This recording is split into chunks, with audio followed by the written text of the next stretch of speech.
नमस्कार, जेके चैनल देख रहे हैं आप सब और मैं हूं आपके साथ पल्लवी जम्वाल।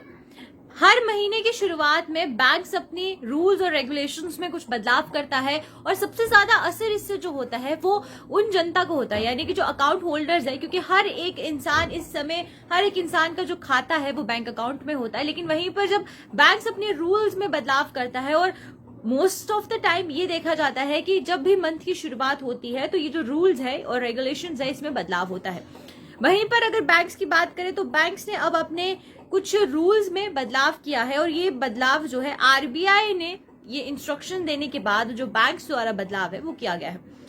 बैंक लॉकर की बात करें तो बैंक लॉकर जैसी एक सुविधा है जो कि बैंक्स हर एक कस्टमर को देता है, लेकिन वहीं पर अगर आपका बैंक लॉकर है बैंक्स में तो आपके लिए ये रूल नहीं है। लेकिन अगर आप सोच रहे हैं कि आप खुलवाना चाहते हैं बैंक अकाउंट में अपना बैंक अकाउंट के हिसाब से अपना लोन जो है लॉकर जो है वो खुलवाना चाहते हैं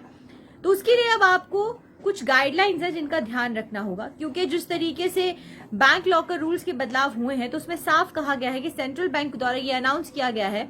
कि सेफ डिपॉजिट रखने के लिए और लॉकर सेफ रखने के लिए अब पहले से जो अमाउंट है वो पे किया जाएगा, यानी कि अगले 3 साल की जो फी होगी लॉकर फी वो आपको एडवांस में पे करनी है।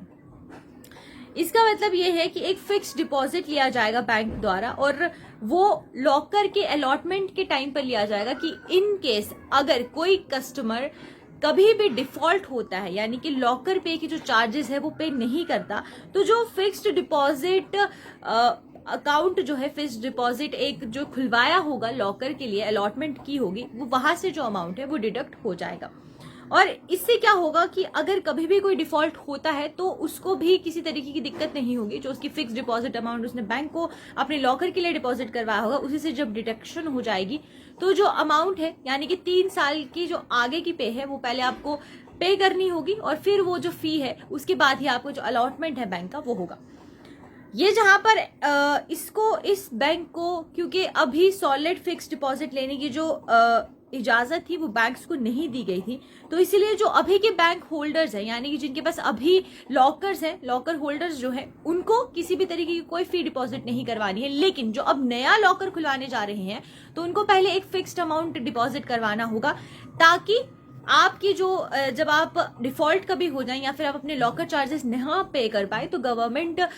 जो है, यानी मुझे इजाजत दीजिए, मैंने आपको आज बताया कि किस तरीके से जो बैंक्स है उन्होंने अपने रूल्स में बदलाव किया है। तो इसी तरीके की और अपडेट्स लेकर हाजिर होते रहेंगे, तब तक के लिए बने रहिए। नमस्कार।